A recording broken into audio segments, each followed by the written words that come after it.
ನಮಸ್ಕಾರ, ನೀವು ನೋಡ್ತಾ ಇದ್ದೀರಾ ನ್ಯೂಸ್ 18. ನಾನು ಚೇತನ್ ಹೂಗಾರ್. ರಾಜ್ಯದಲ್ಲಿ ಕುಡಿಯೋ ನೀರಿನ ಸಮಸ್ಯೆ ಬಗ್ಗೆ ನ್ಯೂಸ್ 18 ನಿರಂತರ ವರದಿ ಮಾಡಿತ್ತು. ವರದಿ ಬೆನ್ನಲ್ಲೇ ಮೈಸೂರಿನಲ್ಲಿ ಸಭೆ ನಡೆಸಿ ಅಧಿಕಾರಿಗಳಿಗೆ ಸಿಎಂ ಫುಲ್ ಕ್ಲಾಸ್ ತೆಗೆದುಕೊಂಡಿದ್ದಾರೆ. ನೀರಿನ ಸಮಸ್ಯೆ ಆಗದಂತೆ ಎಚ್ಚರ ವಹಿಸಲು ಸಿದ್ದರಾಮಯ್ಯ ಸೂಚನೆಯನ್ನ ಕೊಟ್ಟಿದ್ದಾರೆ.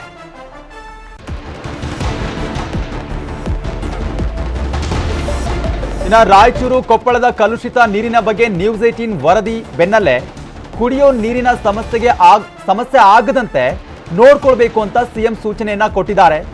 ಇನ್ನು ಅದ್ರ ಜೊತೆಗೆ ಸದ್ಯಕ್ಕೆ ತಮಿಳುನಾಡಿಗೂ ಕೂಡ ನೀರು ಬಿಡಲ್ಲ ಅಂತ ಸಿದ್ದರಾಮಯ್ಯ ಸ್ಪಷ್ಟನೆಯನ್ನ ಕೊಟ್ಟಿದ್ದಾರೆ.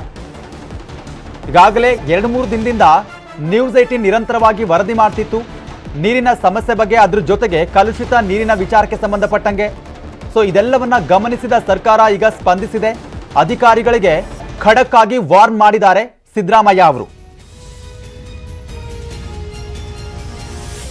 ಮುಂಗಾರು ಈ ಸಾರಿ ವಿಳಂಬ ಆಗಿದೆ.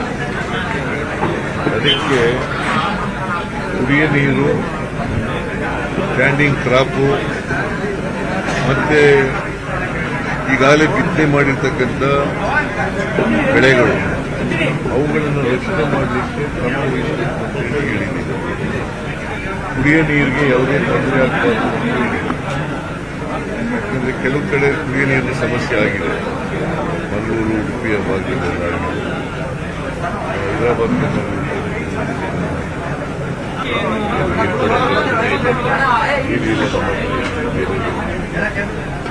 ನೀರಿದ್ರೆ ತಾನೇ ನೀರು ಕೊಡೋದು. ನಮ್ಮ ಬೆಳೆಗಳಿಗೆ ಕುಡಿಯ ನೀರಿಗೆ ಬರಬಾರ್ದು ಅಂತ ನಮ್ಮಲ್ಲಿ ನೀರಿಲ್ಲ. ಇದೇ ವಿಚಾರಕ್ಕೆ ಸಂಬಂಧಪಟ್ಟಂಗೆ ಮತ್ತಷ್ಟು ಮಾಹಿತಿಯನ್ನ ಪಡಿತಾ ಹೋಗೋಣ. ನಮ್ಮ ಪ್ರತಿನಿಧಿ ಸುನಿಲ್ ಲೈವ್ ಕನೆಕ್ಟ್ ಆಗಿದ್ದಾರೆ. ಸುನಿಲ್, ಈಗಾಗಲೇ 2 ದಿನದಿಂದ ನ್ಯೂಸ್ 18 ವರದಿ ಬಳಿಕ ಈಗ ಸಿಎಂ ಸಿದ್ದರಾಮಯ್ಯ ಅವರು ಸ್ಪಂದನೆ ಕೊಟ್ಟಿದ್ದಾರೆ. ಹಾಗಿದ್ರೆ ಅಧಿಕಾರಿಗಳಿಗೆ ಯಾವ ರೀತಿಯಾಗಿ ಸೂಚನೆ ಕೊಟ್ಟರು? ಮೀಟಿಂಗ್ ಅಲ್ಲಿ ಏನೆಲ್ಲ ಬೆಳವಣಿಗೆಗಳಾಯ್ತು? ಖಂಡಿತ ಚೇತನ್, ಏನು ಅಂತಂದ್ರೆ ರಾಜ್ಯದಲ್ಲಿ ಸಾಕಷ್ಟು ಜಿಲ್ಲೆಗಳಲ್ಲಿ ನಿರೀಕ್ಷಿತದಲ್ಲಿ ಮುಂಗಾರು ಮಳೆ ಆಗದೆ ಇರತಕ್ಕಂಥದ್ದು. ಹೀಗಾಗಿ ಸಾಕಷ್ಟು ಜಿಲ್ಲೆಗಳಲ್ಲಿ ಕುಡಿಯುವ ನೀರಿಗೆ ಒಂದು ರೀತಿ ಹಾಹಾಕಾರ ಆರಂಭ ಆಗ್ತಾ ಇದೆ ಅಂತಾನೆ ಹೇಳ್ಬೋದು. ಸಾಕಷ್ಟು ಜಿಲ್ಲೆಗಳಲ್ಲಿ ಈಗಾಗಲೇ ಕುಡಿಯುವ ನೀರಿಗಾಗಿ ಜನರು ಕೂಡ ಬೇಡಿಕೆಗಳನ್ನ ಇಡ್ತಾ ಅನ್ನುವಂತ ವಿಚಾರವಾಗಿ ನಮ್ಮ ನ್ಯೂಸ್ 18 ವಾಹಿನಿಯಲ್ಲಿ ಒಂದು ಎಕ್ಸ್ಕ್ಲೂಸಿವ್ ಅಭಿಯಾನದ ರೀತಿ ಸುದ್ದಿಗಳನ್ನ ಪ್ರಕಟ ಮಾಡಲಾಗಿತ್ತು. ಹೀಗಾಗಿ ಇವತ್ತು ಏನು ಮೈಸೂರು ಪ್ರವಾಸಗೊಂಡಿದ್ದಂತ ಮುಖ್ಯಮಂತ್ರಿ ಸಿದ್ದರಾಮಯ್ಯನವರು ಪ್ರಮುಖವಾಗಿ ಅಧಿಕಾರಿಗಳನ್ನ ಕರೆದಿದ್ರು. ಆ ಅಧಿಕಾರಿಗಳ ಸಭೆಯಲ್ಲಿ ಪ್ರಮುಖವಾಗಿ ಮೊದಲನೇದಾಗಿ ಕುಡಿಯುವ ನೀರು ಹಾಗೂ ರೈತರೇನಿದ್ದಾರೆ ಅಂದ್ರೆ ತಮ್ಮ ಜಮೀನುಗಳಿಗೆ ಬೆಳೆದಂತ ಬೆಳೆಗಳೇನಿದೆ ಆ ಬೆಳೆಗಳಿಗೆ ನೀರನ್ನ ಒದಗಿಸುವ ವಿಚಾರವಾಗಿ ಅಧಿಕಾರಿಗಳ ಜೊತೆ ಚರ್ಚೆಯನ್ನ ನಡೆಸಿದ್ರು. ಅದರಲ್ಲೂ ಕುಡಿಯುವ ನೀರಿನ ಸಮಸ್ಯೆ ಯಾರಿಗೂ ಕೂಡ ಆಗಬಾರದು, ಆ ನಿಟ್ಟಿನಲ್ಲಿ ಅಧಿಕಾರಿಗಳನ್ನ ತೆಗೆದುಕೊಳ್ಬೇಕು ಅನ್ನುವಂತ ನಿಟ್ಟಿನಲ್ಲಿ ಮೈಸೂರು ಜಿಲ್ಲಾಧಿಕಾರಿಗೆ ಖಡಕ್ ಸೂಚನೆಯನ್ನ ಸಿದ್ದರಾಮಯ್ಯನವರು ಕೊಟ್ರು. ಅಂದ್ರೆ ಯಾವೆಲ್ಲ ಡ್ಯಾಮ್ಗಳಲ್ಲಿ ಎಷ್ಟು ಪ್ರಮಾಣದಲ್ಲಿ ಅನ್ನುವಂತ ಮಾಹಿತಿಯನ್ನ ಕೂಡ ತೆಗೆದುಕೊಂಡ್ರು. ಈ ಒಂದು ಸಂದರ್ಭದಲ್ಲಿ KRS ಡ್ಯಾಮ್ ನಲ್ಲೂ ಕೂಡ ಎಷ್ಟು ಪ್ರಮಾಣದ ನೀರಿದೆ ಅನ್ನುವಂತ ವಿಚಾರವಾಗಿ ಅಧಿಕಾರಿಗಳಿಂದ ಮಾಹಿತಿಯನ್ನ ಪಡೆದುಕೊಂಡ್ರು. ಅದ್ರ ಜೊತೆಗೆ ಕುಡಿಯುವ ನೀರಿಗೆ ಎಷ್ಟು ಒದಗಿಸಲು ಸಾಧ್ಯವಾಗುತ್ತೆ, ಅದರ ಜೊತೆಗೆ ಈಗ ಏನು ಮಂಡ್ಯ ಭಾಗದಲ್ಲಿ ಬೆಳೆದಿರತಕ್ಕಂತ ಕಬ್ಬಿಗೆ ಸಾಕಷ್ಟು ಬೇಡಿಕೆಗಳಿದೆ. ಅಧಿಕಾರಿಗಳು ಹೇಳಿದಂತ ಸಂದರ್ಭದಲ್ಲಿ ಗದ್ದೆಗಳಿಗೆ ನೀರನ್ನ ಹರಿಸ್ಲಿಕ್ಕೆ ಎಷ್ಟು ಪ್ರಮಾಣದ ನೀರು ಬೇಕು, ಜೊತೆಗೆ ಬೆಂಗಳೂರು, ಮೈಸೂರು ನಗರದಲ್ಲಿ ಕುಡಿಯುವ ನೀರಿಗೆ ಎಷ್ಟು ಪ್ರಮಾಣದ ನೀರು ಅನ್ನುವಂತ ನಿಟ್ಟಿನಲ್ಲಿ ಮುಖ್ಯಮಂತ್ರಿಗಳು ಒಂದಷ್ಟು ಮಾಹಿತಿಯನ್ನ ತೆಗೆದುಕೊಂಡ್ರು. ಇದರ ಜೊತೆಗೆ ಏನು ಹೇಮಾವತಿ ನದಿ ಏನಿದೆ, ಹೇಮಾವತಿ ನದಿಯಿಂದ ಏನಾದ್ರೂ ಹೆಚ್ಚಿನ ಪ್ರಮಾಣದಲ್ಲಿ ಇದ್ರೆ ಅದನ್ನು ತೆಗೆದುಕೊಳ್ಬಹುದಾ, ಅದರ ಸಾಧ್ಯತೆಗಳು ಹೇಗಿದೆ ಅನ್ನುವಂತ ವಿಚಾರವಾಗಿ ಅಧಿಕಾರಿಗಳಿಂದ ಒಂದಷ್ಟು ಮಾಹಿತಿಗಳನ್ನ ಸಿದ್ದರಾಮಯ್ಯನವರು ಪಡೆದುಕೊಂಡ್ರು. ಇದ್ರ ಜೊತೆಗೆ ಏನು ಒಂದು ಸೂಚನೆಯನ್ನ ಕೊಟ್ಟರು, ಯಾವುದೇ ಕಾರಣಕ್ಕೂ ಕೂಡ ಕುಡಿಯುವ ನೀರಿಗೆ ತೊಂದರೆ ಹಾಗೂ ಒಂದು ವೇಳೆ ಏನಾದ್ರು ಆ ರೀತಿ ಕುಡಿಯುವ ನೀರಿಗೆ ತೊಂದರೆ ಆದ್ರೆ ಅಧಿಕಾರಿಗಳೇನ್ ಆಗ್ತಾರೆ ಅನ್ನುವಂತ ಖಡಕ್ ಎಚ್ಚರಿಕೆಯನ್ನ ಕೂಡ ಸಿಎಂ ಸಿದ್ದರಾಮಯ್ಯನವರು ಕೊಟ್ಟರು. Chetan, okay, right, thank you Sunil ನಿಮ್ಮೆಲ್ಲ ಮಾಹಿತಿಗಾಗಿ. ಇನ್ನು ಕುಷ್ಟಗಿಯಲ್ಲಿ ಭಾರಿ ಮಳೆಯಾಗಿದೆ. ಇವತ್ತು ಸಂಜೆ ವೇಳೆಗೆ ಗುಡುಗು ಸಹಿತ ಭಾರಿ ಮಳೆಯಾಗಿದ್ದು ಹಲವು ಮನೆಗಳಿಗೆ ನೀರು ನುಗ್ಗಿದೆ. ಕುಷ್ಟಗಿ ಪಟ್ಟಣದ ವಾರ್ಡ್ 7ರ ರಾಯಭಾಗಿ ಹಾಗೂ ವಾಸವಿ ನಗರದಲ್ಲಿ ಮನೆಯೊಳಗಡೆ ನೀರು ನುಗ್ಗಿ ಅವಾಂತರ ಸೃಷ್ಟಿಯಾಗಿದೆ. ಇನ್ನು ಅವೈಜ್ಞಾನಿಕ ಚರಂಡಿ ನಿರ್ಮಾಣ ಹಿನ್ನೆಲೆ ಮಳೆ ನೀರು ಮನೆಯೊಳಗಡೆ ನುಗ್ಗಿದೆ. ಇನ್ನು ಪ್ರತಿ ಮಳೆಗಾಲದಲ್ಲಿಯೂ ಕೂಡ ಇದೇ ಸ್ಥಿತಿ ಅಂತ ಅಲ್ಲಿನ ಜನ ಹಿಡಿ ಶಾಪ ಹಾಕ್ತಿದ್ದಾರೆ ಅಧಿಕಾರಿಗಳ ವಿರುದ್ಧ. ಕುಷ್ಟಗಿ ಪುರಸಭೆಯ ಅಧಿಕಾರಿಗಳ ವಿರುದ್ಧ ನಾಗರಿಕರು ಆಕ್ರೋಶವನ್ನು ಹೊರಹಾಕಿದ್ದಾರೆ.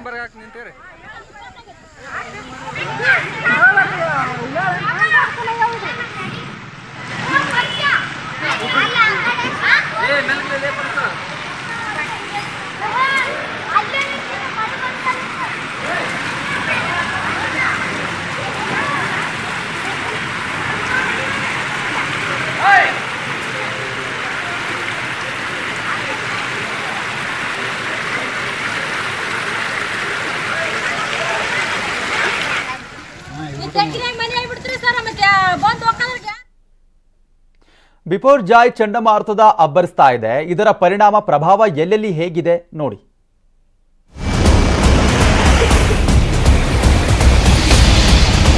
ಬಿಪೋರ್ಜಾಯ್ ಚಂಡಮಾರುತ ಎಷ್ಟು ಭೀಕರವಾಗಿ ಅಪ್ಪಳಿಸುತ್ತೋ ಅನ್ನೋ ಆತಂಕ. ಹಾಗಾಗಿನೇ ಕರಾವಳಿ ಕರ್ನಾಟಕದ ಎಲ್ಲಾ ಜಿಲ್ಲೆಗಳಲ್ಲೂ ಯೆಲ್ಲೋ ಅಲರ್ಟ್ ಘೋಷಣೆಯಾಗಿದೆ.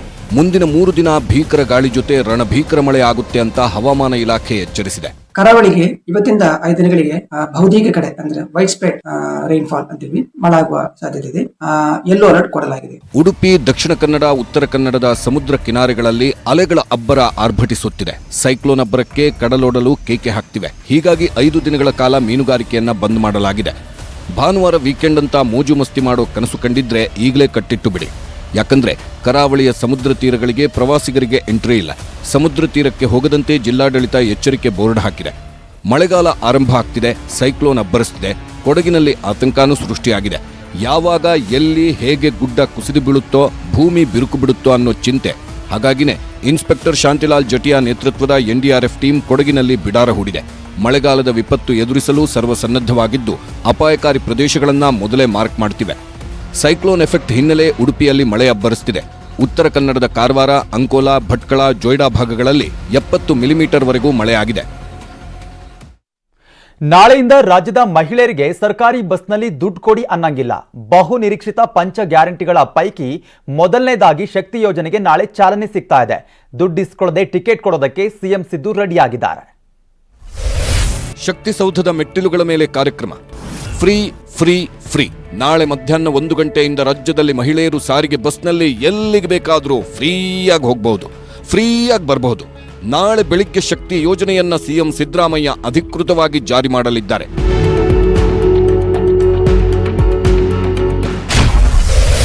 ಸರ್ಕಾರಿ ಬಸ್ನಲ್ಲಿ ಕಂಡಕ್ಟರ್ ಆಗಲಿದ್ದಾರೆ ಸಿಎಂ. ನಾಳಿನ ಕಾರ್ಯಕ್ರಮಕ್ಕೆ ವಿಧಾನಸೌಧದ ಬೃಹತ್ ಮೆಟ್ಟಿಲುಗಳ ಮುಂದೆ ವೇದಿಕೆ ಸಿದ್ಧವಾಗಿದೆ. ವಿಐಪಿಗಳು, ಮಹಿಳೆಯರಿಗೆ ಪ್ರತ್ಯೇಕ ವ್ಯವಸ್ಥೆ ಮಾಡಲಾಗಿದೆ. ನಂತರ ಬಸ್ನಲ್ಲೇ ಸಂಚರಿಸಿ ಮಹಿಳೆಯರಿಗೆ ಸಿಎಂ ಸಿದ್ದರಾಮಯ್ಯನವರೇ ಟಿಕೆಟ್ ವಿತರಿಸಲಿದ್ದಾರೆ. ಕಾರ್ಯಕ್ರಮದಲ್ಲಿ ಡಿಸಿಎಂ ಡಿಕೆಶಿ ಕೂಡ ಜೊತೆಯಾಗಲಿದ್ದಾರೆ. ನಾಳೆ 1 ಗಂಟೆಯಿಂದ ನೀನು ಎಲ್ಲಿಗಾರು ಹೋಗ್ಬೋದು, ಬಸ್ ಫ್ರೀ. ಕರ್ನಾಟಕದಲ್ಲಿ ಮಾತ್ರ. ನಾಳೆ ಬೆಳಿಗ್ಗೆ ನಾನೇ ನೋಡ್ತಾ ಇತ್ತು ನಮ್ಮ ಶಕ್ತಿ ಕಾರ್ಯಕ್ರಮಕ್ಕೆ ಬಸ್ಗೆ ಹೆಣ್ಮಕ್ಳೆಲ್ಲ ನಾಳೆಯಿಂದ ಫ್ರೀಯಾಗಿ ನೀವೆಲ್ಲ ಓಡಾಡಬಹುದು ಅಂತ. ಈಗಾಗಲೇ ಸಿದ್ದರಾಮಯ್ಯ ಸಂಚರಿಸೋ ಬಸ್ ಸಿದ್ಧವಾಗಿದ್ದು ಟ್ರಯಲ್ ರನ್ ಕೂಡ ನಡೆಸಲಾಗಿದೆ. ಸಾರಿಗೆ ಸಚಿವ ರಾಮಲಿಂಗಾರೆಡ್ಡಿ ಕೂಡ ಬಸ್ಗಳನ್ನ ಪರಿಶೀಲನೆ ನಡೆಸಿದ್ರು. ಮುಖ್ಯಮಂತ್ರಿಗಳು, ಉಪಮುಖ್ಯಮಂತ್ರಿಗಳು, ಮಂತ್ರಿಮಂಡಲ ಸದಸ್ಯರುಗಳು ಮತ್ತೆ ಎಲ್ಲ ಅಧಿಕಾರಿ ವರ್ಗದವರು, ಸಾರ್ವಜನಿಕರು ಎಲ್ಲರೂ ಕೂಡ ಬಂದು ಕಾರ್ಯಕ್ರಮದಲ್ಲಿ ಭಾಗವಹಿಸ್ತಾರೆ. ಟಿಕೆಟ್ ಕೊಡ್ತಾರೆ. ಅಮೌಂಟ್ ಎಷ್ಟು ಅಂದ್ರೆ 0 ಅಂತಿರುತ್ತೆ. ಯಾಕೆ ಟಿಕೆಟ್ ಕೊಡ್ತೀವಿ ಅಂದ್ರೆ ನಮ್ಗೆ ಲೆಕ್ಕ ಬೇಕು. ಇನ್ನು ಮತ್ತೊಂದು ಕಡೆ ಇವತ್ತು ಸಿದ್ದರಾಮಯ್ಯನವರು ಗೆಲುವು ತಂದುಕೊಟ್ಟ ನೆಲದಲ್ಲಿ ಸಂಚರಿಸಿದ್ರು. ಒಂದಿಷ್ಟು ಖುಷಿ, ಜೊತೆಗೆ ಸಿಟ್ಟು, ಟಗರು ಗಿಫ್ಟು ಸಿಕ್ತು. ಸುತ್ತೂರು ಮಠದ ಶ್ರೀಗಳ ಆಶೀರ್ವಾದನೂ ಸಿಕ್ತು.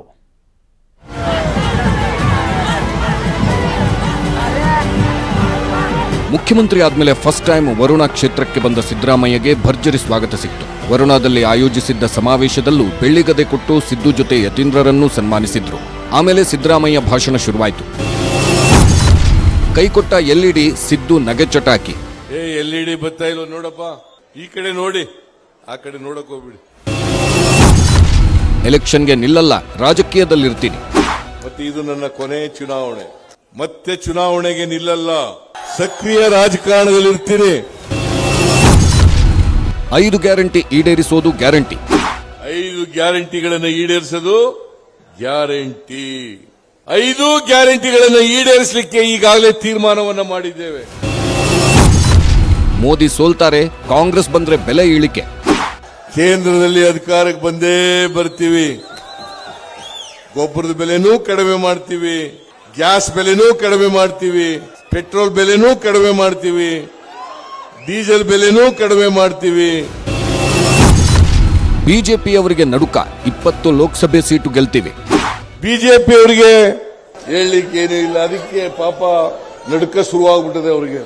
ನಾನು ಹೇಳ್ತೀನಿ, ಈ ಸಾರಿ ಕಾಂಗ್ರೆಸ್ ಪಕ್ಷ ಕರ್ನಾಟಕದಲ್ಲಿ 28 ಸ್ಥಾನಗಳಲ್ಲಿ ಕನಿಷ್ಠ 20 ಸ್ಥಾನಗಳನ್ನ ಗೆದ್ದೇ ಗೆಲ್ತೀವಿ ಅಂತಕ್ಕಂಥ ಮಾತನ್ನ ಹೇಳಲಿಕ್ಕೆ ಬಯಸ್ತೀನಿ. ಖರ್ಗೆ ಅವರ ಹೆಸರು ನೆನಪಿಸಿದ ಕಾರ್ಯಕರ್ತರು, ಮಲ್ಲಿಕಾರ್ಜುನ್ ಖರ್ಗೆ ಅವ್ರ ಹೆಸರು ಹೇಳಿದೆ, ಯಾರು ಹೇಳಿದವರು ಇಲ್ಲ. ಎಸಿಸಿ ಅಧ್ಯಕ್ಷರಾದಂತ ಮಲ್ಲಿಕಾರ್ಜುನ್ ಖರ್ಗೆ ಅವರಿಗೆ ಹೇಳಿದ್ದೇನೆ, ಕೆಲವರು ಹೇಳಿಲ್ಲ ಅಂತ ಹೇಳ್ತಾ ಇದ್ದಾರೆ. ಅವರಿಗೆ many many many many many many thanks. ಭರ್ಜರಿ ಭಾಷಣ ಮುಗಿಸಿ ಹೊರಟ ಸಿಎಂ ಸಿದ್ದರಾಮಯ್ಯಗೆ ಜೋಡಿ ಟಗರುಗಳ ಉಡುಗೊರೆ ಸಿಕ್ತು. ಬಳಿಕ ಸುತ್ತೂರು ಮಠಕ್ಕೆ ತೆರಳಿ ಶ್ರೀಗಳ ಆಶೀರ್ವಾದ ಪಡೆದರು ಸಿದ್ದರಾಮಯ್ಯ. ತಮಿಳುನಾಡು ಜಲ್ಲಿಕಟ್ಟು ಮಾದರಿಯಲ್ಲಿ ವಿಜಯಪುರ ಜಿಲ್ಲೆಯ ಬಬಲೇಶ್ವರ ತಾಲೂಕಿನ ಕಾಖಂಡಕಿ ಗ್ರಾಮದಲ್ಲಿ ಹೋರಿ ಬೆದರಿಸುವ ಸ್ಪರ್ಧೆ ನಡೆತಾ ಇದೆ. ಇನ್ನು ಕಾಖಂಡಕಿ ಗ್ರಾಮದಲ್ಲಿ ಕರಿ ಹರಿಯುವ ಹಬ್ಬದ ಪ್ರಯುಕ್ತ ನಡೆದಂತಹ ಹೋರಿ ಬೆದರಿಸುವ ಸ್ಪರ್ಧೆಯಲ್ಲಿ ಹಲವರಿಗೆ ಗಾಯವಾಗಿದೆ. ಜನರನ್ನ ಹೋರಿಗಳು ಎತ್ತೆತ್ತಿ ಬಿಸಾಕಿವೆ. ಕರಿ ನೋಡಲು ಬಂದಿದ್ದಂತಹ ಜನರನ್ನ ಎತ್ತುಗಳು ಅಟ್ಟಾಡಿಸಿದ್ದು ಇಬ್ಬರಿಗೆ ಗಂಭೀರ ಗಾಯವಾಗಿದ್ರೆ 10ಕ್ಕೂ ಹೆಚ್ಚು ಜನರಿಗೆ ಸಣ್ಣ ಪುಟ್ಟ ಗಾಯವಾಗಿದೆ.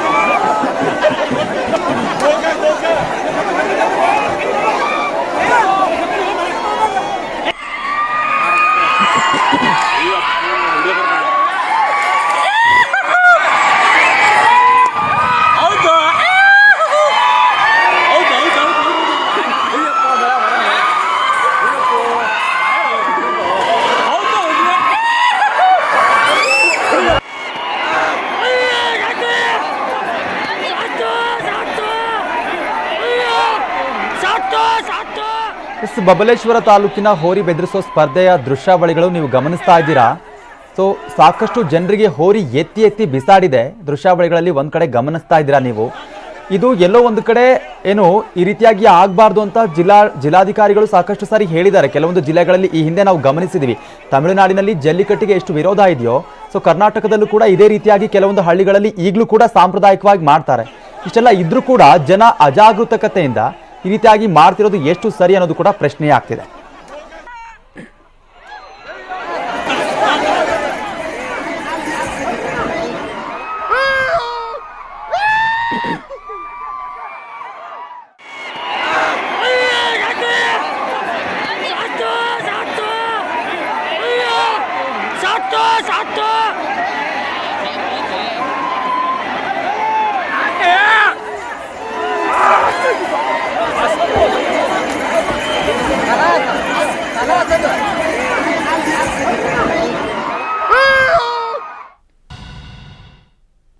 Welcome back. ಇವತ್ತು ವಿದ್ಯಾರ್ಥಿಗಳು ಸೇರಿದ್ರು. ಕಾಲೇಜ್ ಸಿಬ್ಬಂದಿ ಎಲ್ಲ ಮಕ್ಕಳಿಗೆ ಗೈಡ್ ಮಾಡ್ತಿದ್ರು. ಮಕ್ಕಳು ಡಿಬೇಟ್ನಲ್ಲಿ ಭಾಗವಹಿಸಿ ಖುಷಿ ಪಟ್ರೆ ಮಿನಿಸ್ಟರ್, ಶಾಸಕರು ವಿಸಿಟ್ ಮಾಡಿ ಬಾಲ್ಯದ ದಿನ ನೆನಪಿಸಿಕೊಂಡ್ರು. ಇದು ನ್ಯೂಸ್ 18 ಎಜುಕೇಷನ್ ಎಕ್ಸ್ಪೋ ಹೈಲೈಟ್ಸ್.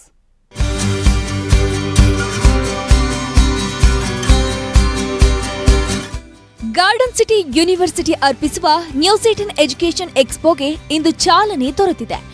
ಯಲಹಂಕದ ನಿತ್ಯೋತ್ಸವ ಕನ್ವೆನ್ಷನ್ ಹಾಲ್ನಲ್ಲಿ 40ಕ್ಕಿಂತ ಹೆಚ್ಚು ವಿದ್ಯಾಸಂಸ್ಥೆಗಳು ಭಾಗವಹಿಸಿವೆ. ನ್ಯೂಸ್ 18 ವಿದ್ಯಾಸಂಗಮ್ ಎಕ್ಸ್ಪೋಗೆ ಆಗಮಿಸಿದ ಯಲಹಂಕ ಶಾಸಕ ವಿಶ್ವನಾಥ್ ಕಾರ್ಯಕ್ರಮಕ್ಕೆ ಚಾಲನೆಯನ್ನ ಕೊಟ್ಟರು. ನ್ಯೂಸ್ 18 ಎಡಿಟರ್ ನಿಖಿಲ್ ಜೋಶಿ ಸೇರಿದಂತೆ ಶಿಕ್ಷಣ ಸಂಸ್ಥೆಗಳ ಮುಖ್ಯಸ್ಥರು ಭಾಗಿಯಾಗಿದ್ರು.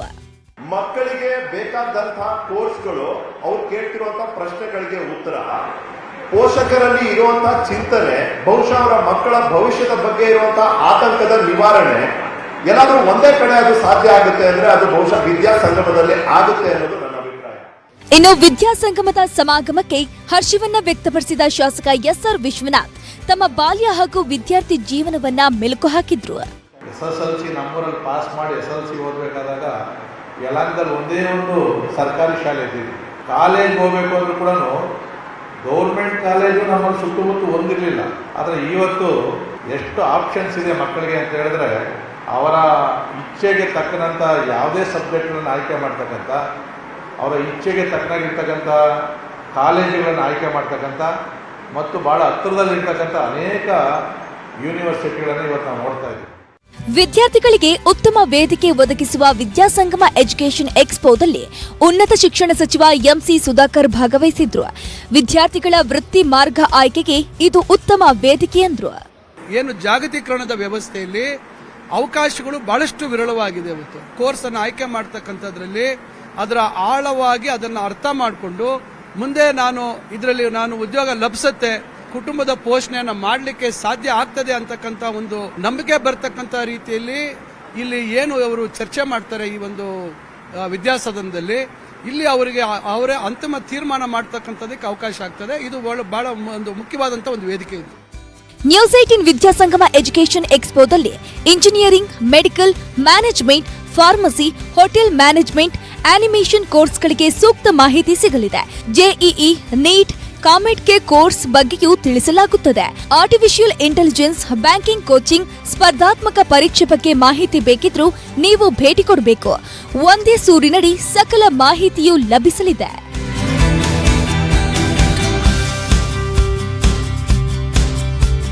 ಇನ್ನು ಇಂದಿನ ಎಜುಕೇಷನ್ ಎಕ್ಸ್ಪೋಗೆ ಬಂದ ವಿದ್ಯಾರ್ಥಿಗಳು ಹಾಗೂ ಪೋಷಕರು ಕೌನ್ಸಿಲಿಂಗ್ ಪಡೆದ್ರು.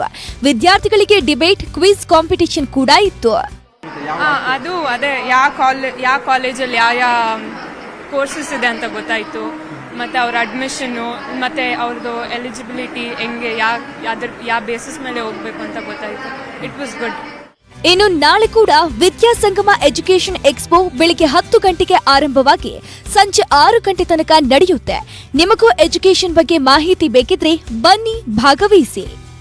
ವಿವಿಧ ಕಾಲೇಜುಗಳು ವಿಭಿನ್ನವಾಗಿ ವಿನೂತನ ಕಾನ್ಸೆಪ್ಟ್ನೊಂದಿಗೆ ವಿದ್ಯಾರ್ಥಿಗಳಿಗೆ ಪ್ರಯೋಜನಕಾರವಾಗುವಂತಹ ರೀತಿಯಲ್ಲಿ ಈಗಾಗಲೇ ಎಜುಕೇಷನ್ ಎಕ್ಸಿಬಿಷನ್ ಅಲ್ಲಿ ಭಾಗವಹಿಸಿರುವಂಥದ್ದು. ನೀವು ಕೂಡ ಬನ್ನಿ, ನಿಮ್ಮ ಮಕ್ಕಳನ್ನು ಕರೆತನ್ನಿ. ಒಂದೇ ಸೂರಿನಲ್ಲಿ ನಿಮಗೆ ನಿಮ್ಮ ಎಲ್ಲ ಪ್ರಶ್ನೆಗಳಿಗೆ ಉತ್ತರ ಸಿಗುತ್ತೆ. ಕ್ಯಾಮರಾ ಪರ್ಸನ್ ರಾಯ್ಡು ಜೊತೆ ರಂಜಿಶೀಲಾಲ್, ನ್ಯೂಸ್ 18 ಬೆಂಗಳೂರು. ಇತರೆ ಸಂಕ್ಷಿಪ್ತ ಸುದ್ದಿಗಳನ್ನು ನೋಡ್ತಾ ಹೋಗೋಣ ಎಕ್ಸ್ಪ್ರೆಸ್ ನ್ಯೂಸ್ನಲ್ಲಿ. ಸರ್ಕಾರ ಸಂಬಳ ಕೊಡುತ್ತೆ, ಬಡವರ ಸೇವೆ ಮಾಡಪ್ಪ ಅಂತ. ಆದರೆ ತುಮಕೂರಿನ ತುರುವೇಕೆರೆ ಸರ್ಕಾರಿ ಆಸ್ಪತ್ರೆ ಸ್ತ್ರೀರೋಗ ತಜ್ಞ ಡಾಕ್ಟರ್ ಮುರಳಿ ಡ್ಯೂಟಿ ಖಾಸಗಿ ಕ್ಲಿನಿಕ್ನಲ್ಲಿ ಬ್ಯುಸಿ ಆಗಿದ್ರು. ಜನ ಬಂದು ತರಾಟೆ ತೆಗೆದುಕೊಂಡು ಆರೋಗ್ಯ ಇಲಾಖೆಗೂ ದೂರು ಕೊಟ್ಟಿದ್ದಾರೆ. ಸರ್ ನಿಮ್ದೇ ಇರೋದು, ನಾನು ಅಲ್ಲಿ ಹೋಗಿ ಕೇಳ್ಕೊಂಬಂದಿದ್ದೀನಿ, ನಿಮ್ದೇ ಇರೋದು ಅಟ್ ಪ್ರೆಸೆಂಟ್. ನಿಮ್ಮ ಹರಿಪ್ರಸಾದ್ ಅವರೇ ಹೇಳಿದ್ದಾರೆ, ಡಾಕ್ಟರ್ ಮುರಳಿ ಅವ್ರದ್ದು ಡ್ಯೂಟಿ, ಅವರೇ PM. ನಿಮಗೂ ಫೋನ್ ಮಾಡಿದ್ರು, ಬಂದೆ ಅಂತ ಅಂದ್ರಿ ನೀವು. ಯಾರು? ಹಾವೇರಿಯಲ್ಲಿ ರೈತರ ಮೇಲೆ ಗೋಲಿಬಾರ್ ಆಗಿ ಇಂದಿಗೆ 15 ವರ್ಷ. 2008ರಲ್ಲಿ ಗೊಬ್ಬರ ಬಿತ್ತನೆ ಬೀಜಕ್ಕಾಗಿ ರೈತರು ಪ್ರತಿಭಟನೆ ಮಾಡಿದ್ರು. ಆಗ ಗೋಲಿಬಾರ್ ಆಗಿ 2 ಅನ್ನದಾತರು ಸಾವನ್ನಪ್ಪಿದ್ರು. ಪ್ರತಿ ವರ್ಷದಂತೆ ಈ ವರ್ಷವೂ ರೈತ ಸಂಘಟನೆಗಳಿಂದ ಹುತಾತ್ಮ ದಿನಾಚರಣೆ ನಡೆಯಿತು. ಬೆಂಗಳೂರಿನ ತಲಘಟ್ಟಪುರದ ಅಮೃತ ನಗರದಲ್ಲಿ ಆಸ್ತಿ ಗಲಾಟೆಗೆ ಇಡೀ ಮನೆಯೇ ಜೆಸಿಬಿಯಿಂದ ಕೆಡವಿದ ಘಟನೆ ನಡೆದಿದೆ. ಮಗಳ ಮದುವೆ ಮುಗಿಸಿ ಹೊಸ ದಂಪತಿಯನ್ನ ಮನೆಗೆ ತುಂಬಿಸಿಕೊಳ್ಳಲು ಕರೆತಂದ್ರು. ಅಷ್ಟರಲ್ಲಿ ರವಿ ಅನ್ನೋರ ಮನೆಯನ್ನ ಅಣ್ಣ ಪುನೀತ್ ಧ್ವಂಸ ಮಾಡಿದ್ದಾನೆ. ಧಾರವಾಡದ ಮಾಳಮಡ್ಡಿಯಲ್ಲಿ ಸಾರ್ವಜನಿಕರ ಕೈಗೆ ಕಳ್ಳರು ಸಿಕ್ಕಿಬಿದ್ದಿದ್ದಾರೆ. ಮಾಳಮಡ್ಡಿಯಲ್ಲಿ ಕಳೆದ 1 ತಿಂಗಳಿನಿಂದ ಅಪಾರ್ಟ್ಮೆಂಟ್ಗಳಲ್ಲಿ ಮನೆಗಳಿಗೆ ಕಳ್ಳರು ಕನ್ನ ಹಾಕ್ತಿದ್ರು. ಹೀಗಾಗಿ ಕಳೆದ 2 ದಿನಗಳಿಂದ ಮಾಳಮಡ್ಡಿ ಜನರು ಜಾಗರೂಕರಾಗಿದ್ದು ಇಬ್ಬರನ್ನ ಹಿಡಿದಿದ್ದಾರೆ. WFI ಅಧ್ಯಕ್ಷ ಬ್ರಿಜ್ ಭೂಷಣ್ ವಿರುದ್ಧ ಕ್ರಮಕ್ಕೆ ಕುಸ್ತಿಪಟುಗಳು ತಿರುಗಿ ಬಿದ್ದಿದ್ದಾರೆ. ಜೂನ್ 15ರ ಒಳಗಡೆ ಕ್ರಮ ಕೈಗೊಳ್ಳದಿದ್ರೆ ದೊಡ್ಡ ಮಟ್ಟದ ಪ್ರತಿಭಟನೆಯ ಎಚ್ಚರಿಕೆ ಕೊಟ್ಟಿದ್ದಾರೆ. ನಮ್ಮ ಬೇಡಿಕೆಗಳು ಈಡೇರಿದ್ರೆ ಮಾತ್ರ ಏಷ್ಯನ್ ಗೇಮ್ಸ್ನಲ್ಲಿ ಪಾಲ್ಗೊಳ್ಳುವುದಾಗಿ ಸಾಕ್ಷಿ ಮಲಿಕ್ ಹೇಳಿದ್ದಾರೆ. ಗುಜರಾತ್ನ ಪೋರ್ಬಂದರ್ನಲ್ಲಿ ಭಯೋತ್ಪಾದನಾ ನಿಗ್ರಹ ದಳ ನಡೆಸಿದ ಪ್ರಮುಖ ಕಾರ್ಯಾಚರಣೆಯಲ್ಲಿ 4ರನ್ನ ಬಂಧಿಸಲಾಗಿದೆ. ಈ 4ರು ಅಂತಾರಾಷ್ಟ್ರೀಯ ಭಯೋತ್ಪಾದಕ ಸಂಘಟನೆಯೊಂದಿಗೆ ಸಂಪರ್ಕ ಹೊಂದಿದ್ರಂತೆ. ಕೇರಳದಲ್ಲಿ ವಾಹನ ಸವಾರರು ರಸ್ತೆಯಲ್ಲಿ ಹೋಗುವಾಗ ಆನೆಗಳ ಹಿಂಡು ಏಕಾಏಕಿಯಾಗಿ ಎಂಟ್ರಿ ಕೊಟ್ಟಿರುವ ಘಟನೆ ನಡೆದಿದೆ. ವಾಹನ ಸವಾರ ಗಾಬರಿಯಿಂದ ಕೆಳಕ್ಕೆ ಬಿದ್ದಿದ್ದು ಆನೆಗಳ ದಾಳಿಯಿಂದ ಕೂದಲೆಳೆ ಅಂತರದಲ್ಲಿ ಪಾರಾಗಿರುವ ದೃಶ್ಯ ಎದೆ ಜೆಲ್ಲೆನಿಸುವಂತಿದೆ. ಇವಿಷ್ಟು ಇವರೆಗಿನ ಪ್ರಮುಖ ಅಪ್ಡೇಟ್ಸ್. ನೋಡ್ತಾ ಇರಿ ನ್ಯೂಸ್ 18, ಜಾಲ ನಮ್ಮದು, ಬಲ ನಿಮ್ಮದು.